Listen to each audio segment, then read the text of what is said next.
through the back door, if you will. First, 2 Corinthians chapter 10, and then we'll stop off at the prophet Isaiah chapter 55. Then we'll look at the battle at Jericho, Joshua 6. First is 2 Corinthians 10. And please remember two statements. With God, nothing is impossible. And second, because of God, impressing isn't important. Skins.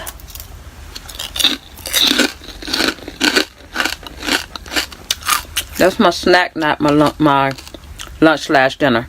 I have that when I get home, because that's going to involve chicken, but snack. Here's my dinner. I just threw some cheese on top of my chicken. Royce ripped it off the bread, and I threw it on some lettuce. I'm eating some pickles. So good.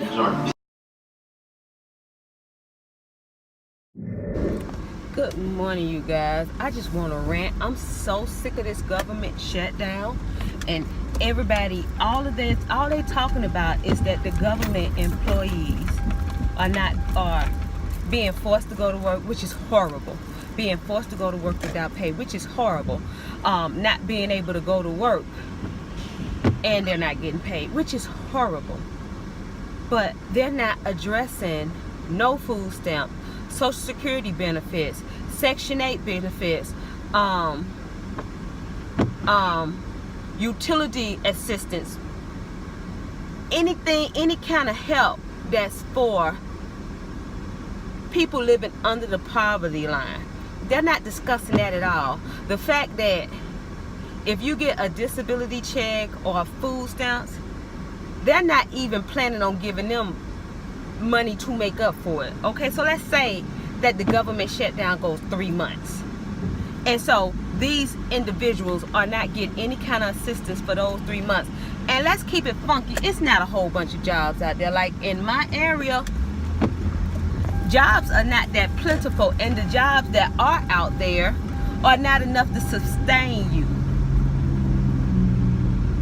You know what I'm saying? So even if you go find you a minimum wage job, it's not gonna be, if you're getting a Section 8 voucher and you already have a minimum wage job and your percentage of rent is $138, just throw a number out there, but the rent for that house really is $600, how the fuck you supposed to do that? Like, and there's no reimbursement for the landlord. You can't be mad at the landlord that's saying, dude, you gotta pay me or you gotta go. That's the end of the beginning.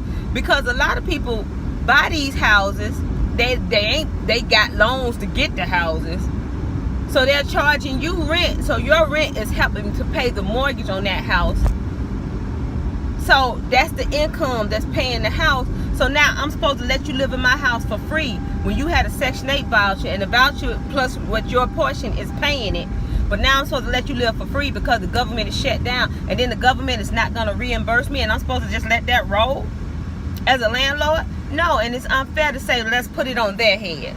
All of this shit rests on Trump and all the senators who won't open the government back up. And that's some bullshit. And this hurts more than anything. This hurts the poets among us. You know what I'm saying? And nobody gives a fuck. All they talking about is the government employee, which I got love for them. I feel for them. Nobody, and then they say, well, the people who are working for the government, they're working for the government because they believe in the cause. The people I know who work for the government know that used to be, if didn't nobody else get paid, you were getting paid. You were going to work and you were getting paid. Other jobs may come to an end, but a government job ain't supposed to come to an end. And then the folks who need to be out there voting for the government to be back opened up are still getting paid. Whether they go to work or not, they're still getting paid. They're still getting paid. They're still getting paid. Let's keep repeating that. Them bastards are still getting paid. While they saying, no, we're not going to move, Republicans. We're not going to move unless they put a bill in front of us that the president would be happy with. Still getting paid. If they wasn't fucking getting paid, this shit would be a whole different ball game. If it was hitting them in they motherfucking pockets, this would be a whole other ball game. If this was hurting the rich folks, this would be a whole nother motherfucking ball game. It's some bullshit. And I'm sick of them acting like it's not. You know what I'm saying? These people got to go to work and not get paid. They got children, they got to pay child care. They got to pay light, gas, and water just like everybody else. They got to pay rent just like everybody else.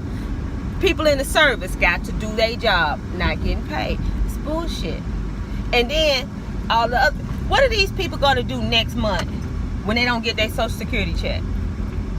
What are these people going to do next month about feeding their babies when they don't get food stamps?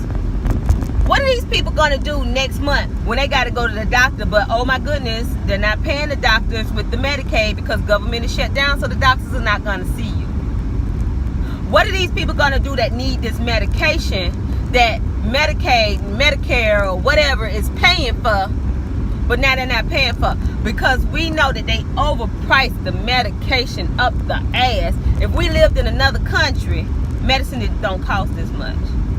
$300 fucking for a little bitty bottle of insulin. Why? Because you need that shit to live, bitch. Get it. I'm just saying. This is bullshit. This is bullshit. And we elect these people in office to treat us like shit. To make rules for us that they don't fucking follow. And that's cool. That's what we do. We elect these kings and queens and duchesses and heiresses to get up in there and not give a fuck about us. Not a fuck about us. I'll say it again, not a fuck about us. And it's bullshit.